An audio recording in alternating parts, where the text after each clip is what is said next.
When looking at a bookkeeper, looking for an accountant, I'd say one, find someone that maybe specializes in your industry or at least has a focus in that industry, but then look for someone that's got a culture in their firm that reminds you is similar to your business, because that's going to make interacting with them a lot easier. That's going to be just make the whole accounting into tax practice so much more easier on you, because you run businesses in a similar type of fashion.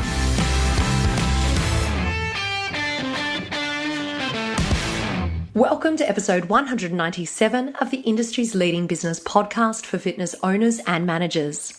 Each week we invite business experts, coaches, authors and owners from around the world to share their expert advice with you, the FBP family.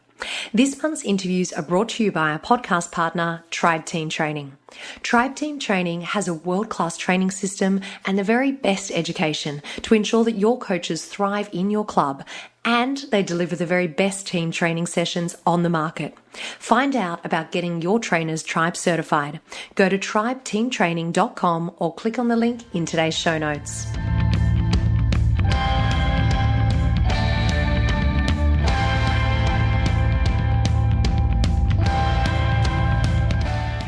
Welcome everyone, and thank you for joining me. Today we are talking about bookkeeping, accounting, and that one topic that most of us don't like to talk about: taxation. Now, whatever you do, do not switch off, because this week's guest has a goal to help businesses pay the least amount of taxes as legally possible while helping them grow personally and professionally. I don't know about you, but I love the sound of that. So let me introduce you to our special guest for today. Mike Jesowshek is a certified public accountant with both a Bachelor and Masters in accounting. He's the founder of JETRO and Associates, a cloud-based accounting firm that helps provide digital accounting, bookkeeping, tax and payroll solutions for small business owners. During my interview with Mike, we cover a lot of ground. He answers the question, when should you outsource your bookkeeping, accounting, and tax? He shares advice on what to look for in a bookkeeper and an accountant. We then move into 5 quick-hit accounting tips, and we finish off today's interview with 3 tips for getting organized with your tax, no matter what time of year it is. All of that and more is coming up very soon. First, one quick and very important announcement for everyone that is coming along to IRSA 2019. You are all invited to the Fitness Business Podcast FBP Family Meetup on Wednesday, March the 13th at 6 a.m. For anyone that's not familiar with our meetup walks, this is an active networking event. We walk and we talk for 45 minutes, and then we return back to the main entrance of the Marriott Marquis San Diego Marina by 6:50 a.m. The meetup is completely free, and it is the best way to start your day. It is really important that we know attendance numbers, so please make sure that you jump over to fitnessbusinesspodcast.com, go to the top of the page and click the tab that's called Meetup. Then just register your details for the free IRSA walk. If you need any more information about the walk, please just email me directly. My direct email is chantal@fitnessbusinesspodcast.com. Okay, we're about to transition into today's interview, but first, here's a quick message from our podcast partner. Tribe Team Training is a proven turnkey standalone profit center for your fitness business. For unprecedented financial results, find out more and go to tribeteamtraining.com or click on the link in today's show notes.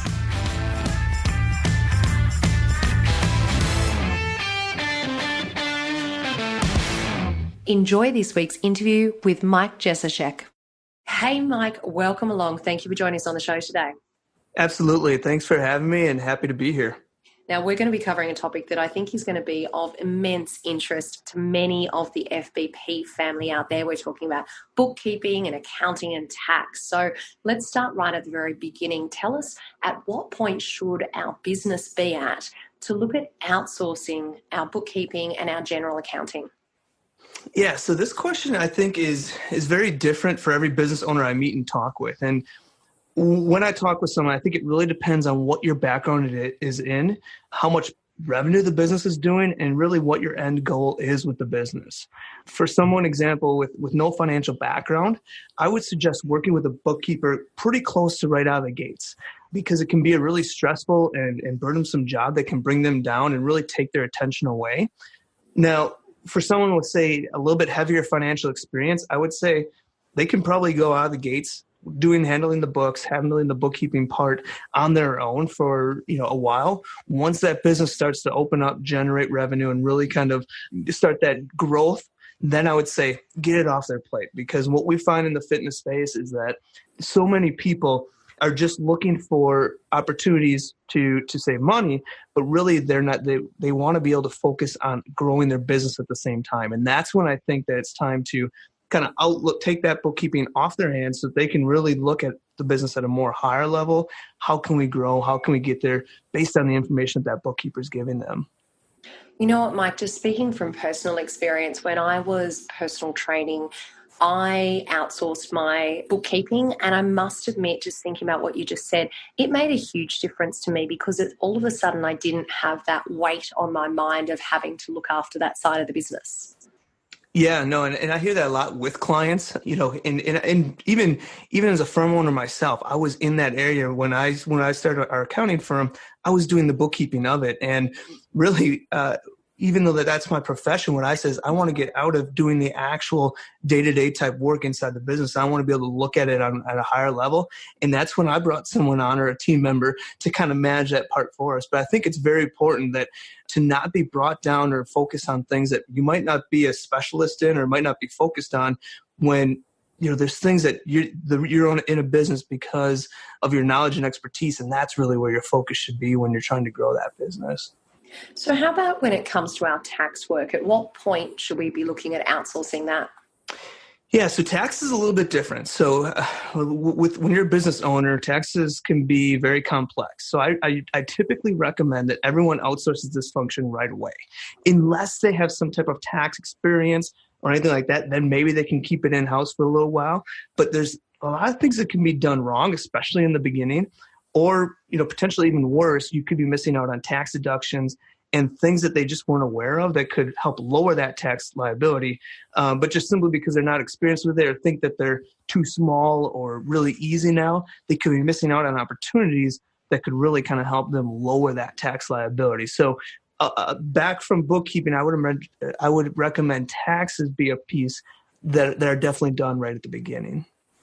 Great suggestion. Now, I must admit, when I first went out and started looking for a bookkeeper for my business, I didn't even know where to start. I didn't know what to do, who to look for. And I remember at the time I was asking friends and colleagues, what should I look for when I'm looking for a bookkeeper? So do you have any advice for us around that? I mean, how do we interview them, or how do we actually audit their performance to know whether or not that particular bookkeeper or accountant is right for us?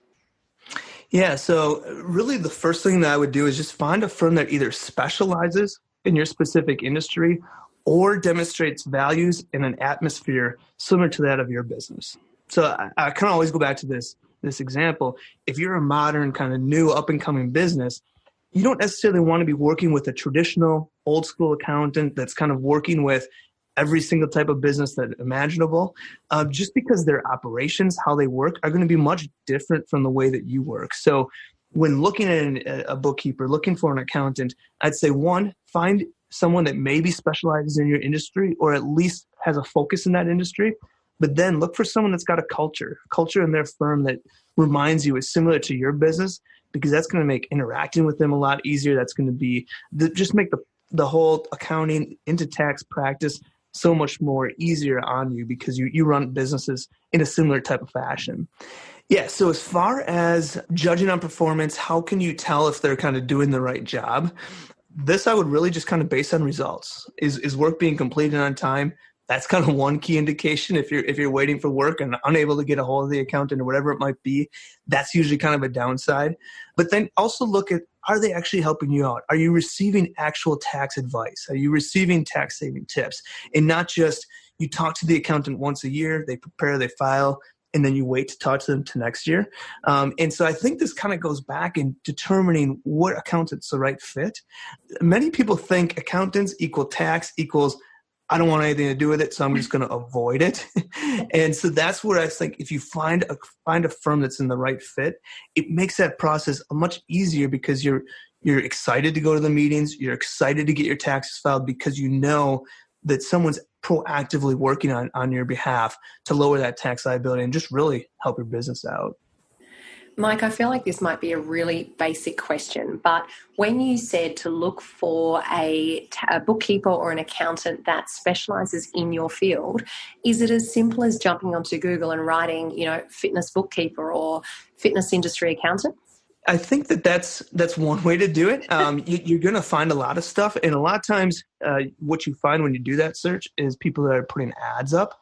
So you'd start there. That's one way to do it. But then also talk to people around the industry. Look at other industry places. Look at, people that have written articles on more kind of popular sites in the industry on topics of tax, on topics of bookkeeping.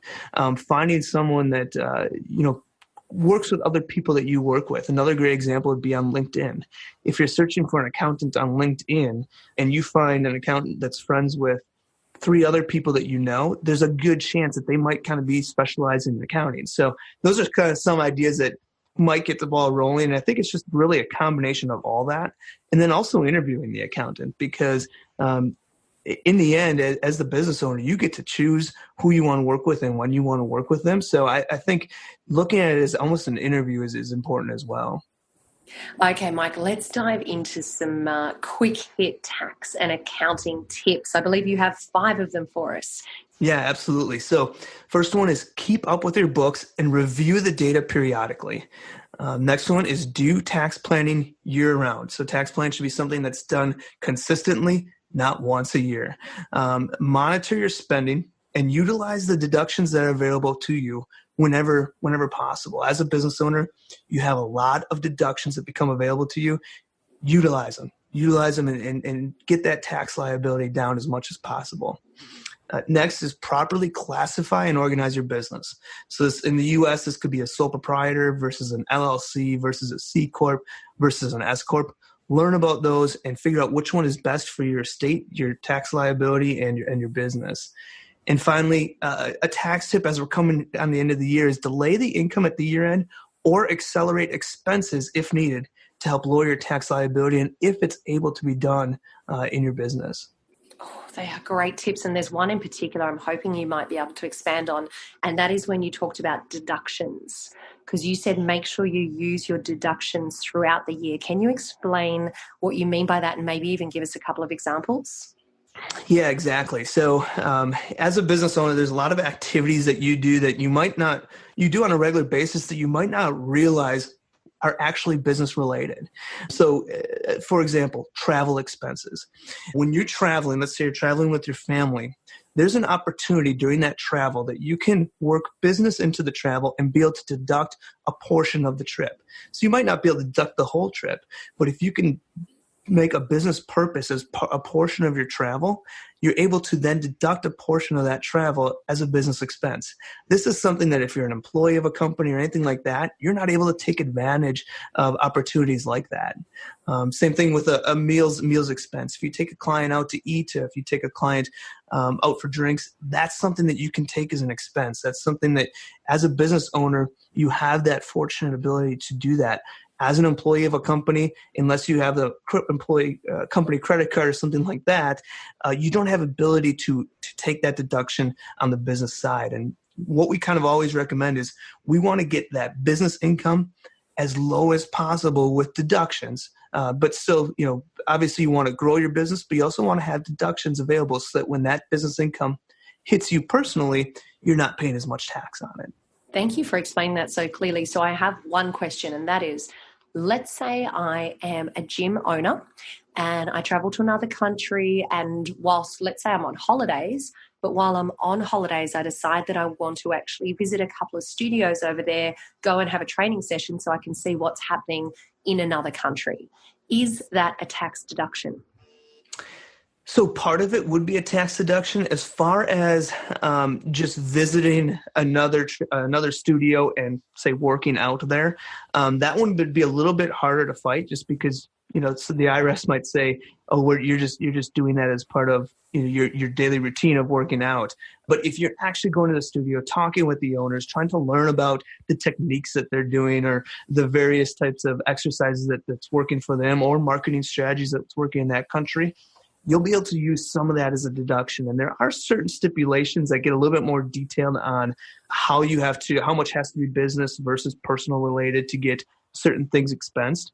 But that's something that, we can follow up with and really kind of show in detail how you can make some of these travel expenses into business. And that's really a key point there is utilizing kind of that opportunity available to you as a business owner and really taking advantage of it.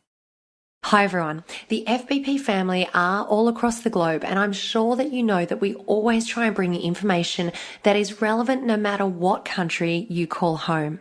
But on the very rare occasion like today, this next tip is specifically for our USA family. So take a listen to Mike's advice, and perhaps what you can do is share this episode or the transcript of the interview with your own accountant, and they'll be able to advise you whether or not there's a similar setup available in your country. For those of you who are based in the US, I also asked Mike to share a PDF download about this process, and you can find that PDF in today's show notes at fitnessbusinesspodcast.com. Okay, now back to Mike. Mike, I believe that you have one major tax savings strategy that all professionals need to know about. Can you share that with us? Yeah, absolutely. And this is something that I get really excited about. This is a tax strategy that we implement and use with over 90% of our clients. And it's called something an S corporation. And basically companies in the US that are set up as sole proprietors, single member LLCs, or partnerships, they're faced with this nasty thing called self-employment tax, which is 15.3% tax on 100% of the business profits up to some certain limits. And with this self-employment tax, this is over and above the regular income tax, and it's unavoidable in almost every way. There's no deductions for it. There's no credits. It doesn't even matter how many kids you have. This tax is coming at you if you make this money. And again, it's 15.3% on the profit of the business. But fortunately, there's a way to help limit this self-employment tax, and that's by being taxed as an S corporation. And what you do as an S corporation doesn't change the entity at all. You still remain an LLC or a C corp, whatever entity you are. It just changes the way that you're taxed. And with an S corporation, it splits the profit into two pieces: a reasonable salary and then a dividend or an owner's distribution. The reasonable salary portion of income would still be subject to that self-employment tax, the same thing that they were subject to before. However, the rest of the earnings are not subject to self-employment tax. So that dividend or owner's distribution portion would not be subject to that self-employment tax. And so it's just simply a law where these S corporations do not have to pay self-employment tax on their distribution.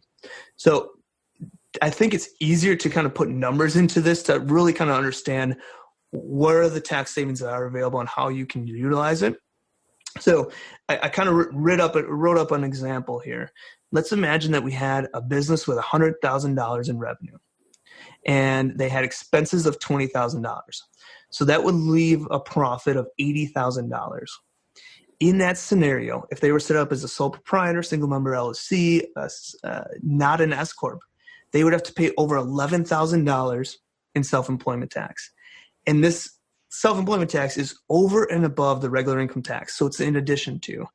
Now, let's imagine we take that same company, that same $80,000 in profit, and organize them as an S corporation. And with that, they decide that as an owner, they take a reasonable salary of $36,000. So $36,000 of that $80,000 is taken as a reasonable salary. The remaining $44,000 of that profit would be taken personally as a dividend or distribution. So in this scenario, they would only have to pay self-employment tax on that reasonable salary of $36,000. And that would give them a self-employment tax of just over $5,500. So in the initial example, they were paying taxes of about $11,000. Now we're at $5,500. So you're almost cutting the tax in half just by doing that S Corp election, just by making that one change. Now, the key thing to remember is that this tax savings, it's not just a one-time thing. It's not just this year that we implement it. Those tax savings are year after year, and this can really be done with businesses of all sizes. So whether it's very big or very small, generally stating, this makes sense. So I always like to talk about this. There's some really big tax savings that are available for businesses, big and small, and it really is a no-brainer when you kind of look at the details of it. And this is really why we recommend it to 90% of our clients that are on this kind of S Corp type structure. Mike, I don't know about all of the FBP family out there, but not being a numbers person myself, first of all, thank you for explaining that so clearly. And when you went into giving us examples, that's when it all kind of fell into place for me. But what I would absolutely love, if you could, is to supply us with a PDF that explains all of that you've just gone through, because we would love to include that in the show notes. Do you think that would be possible?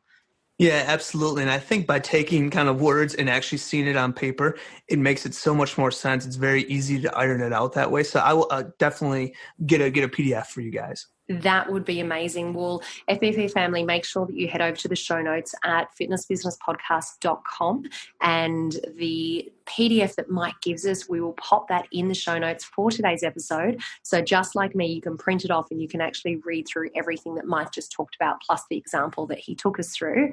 Now, let's finish off today with our Fitbispiration. And can you leave us with your 3 tips for getting organized with our tax, no matter what time of year it is?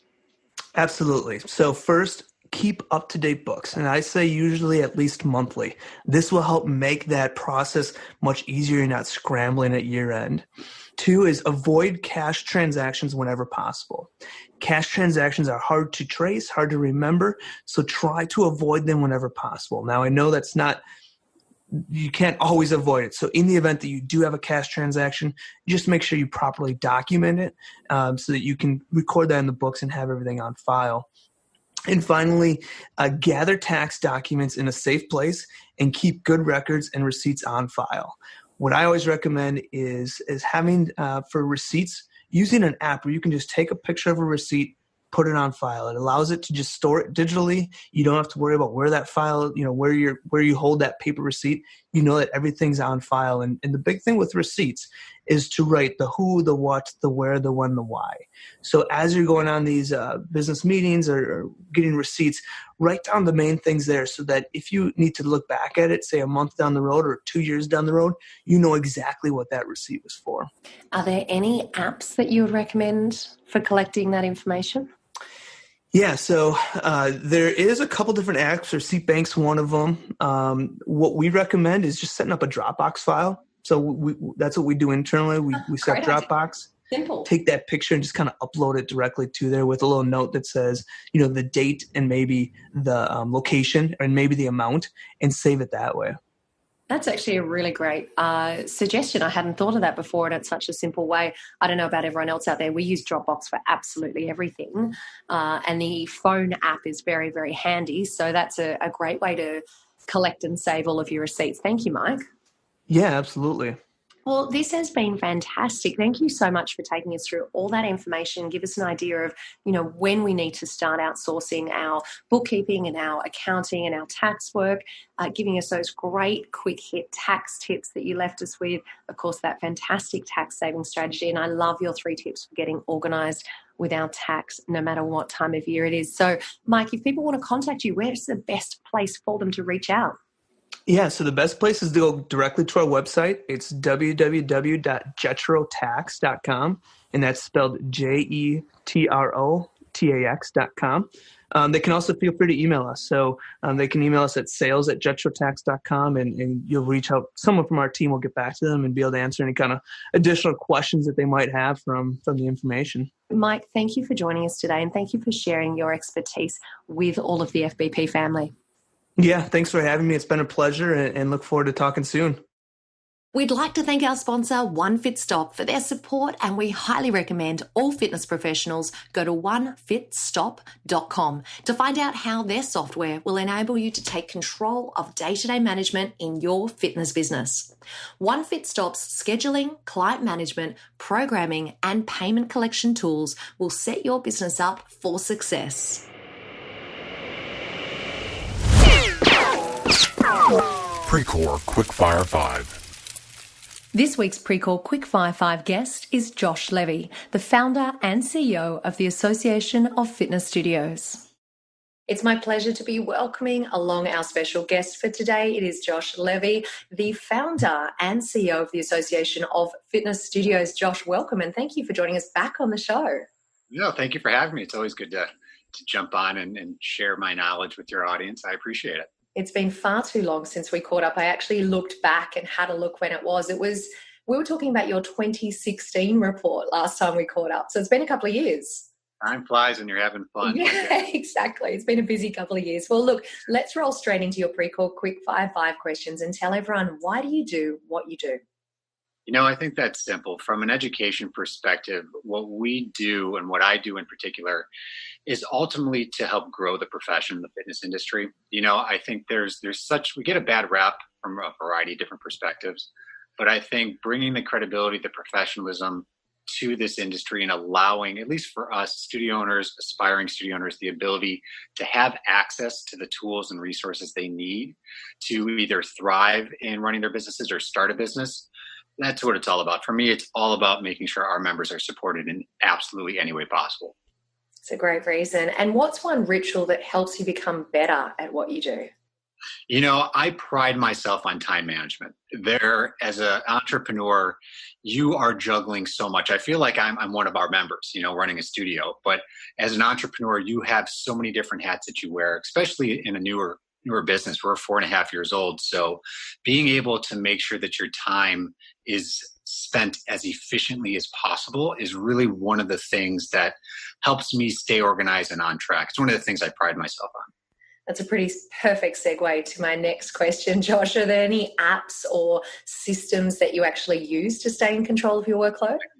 Chantal, if I didn't have a Google Calendar, you could never, ever find me. Honest to God, I use my Google Calendar so religiously. My wife will ask me the night before, what does your schedule look like tomorrow? And I won't know unless I open up my calendar. So my calendar is so organized by project, by phone call, by to-do lists. I use that religiously for myself. And then, of course, with my team, there's a significant number of apps out there that you use. We use one called Todoist, which is kind of a checklist of sorts. Evernote is another good one. So yeah, that type of technology has saved me so many different times. Yeah, and you know what? Quite a few people have mentioned Todoist as well. So that's another great one for everyone to check out. And are there any books or podcasts or blogs that you would recommend and why? Yeah, 2 really great books. Everybody knows Jim Collins' Good to Great. That's one of the staples. I read that back, I think, when I was in college or high school, and some of the themes within that book have just stayed with me as an entrepreneur. The flywheel and getting up over the hill as you start your own business, which I relate a lot to our own members as well. And then another great book is called Getting Things Done, which is all about this structure and time management and stuff. 2 of the things that I live by. So those are 2 of my favorites that I think if anybody hasn't yet, are highly recommended. I completely agree with you 100% on both those recommendations. And to finish off with, Josh, just give everyone a little bit of an insight about what we're going to be talking about during your main interview. Yeah, absolutely. So for us, every year as an association, one of the biggest things we do for the fitness industry, our members as well, is we compile a significant amount of industry-leading research that really dives into the profitability makeup of fitness studios, types of revenue profit streams, talking about retention rates, where the industry is going as far as the outlook that we can find based off certain nuggets of data that we pull. So really excited to be focusing on our 2018 operating and financial benchmarking report. Fantastic. Well, I cannot wait for us to dive into that and to share that information with the FBP family. So Josh, thank you for joining us today for the Precore Quickfire 5. My pleasure. Happy to be here. Before we finish off today, a reminder that all the resources, the links and a transcript for today's show can be found at fitnessbusinesspodcast.com. Thank you to our foundation partner, Active Management. I need more leads, is what many fitness business owners say. Let Active Management help turn your About Us page on your website into a lead generating machine. Download your free checklist at fitnessbusinesspodcast.com/active. Thank you for joining me for another week of the show. I'll see you next week, and remember, what you leave behind is not what's engraved in stone monuments, but what is woven into the lives of others.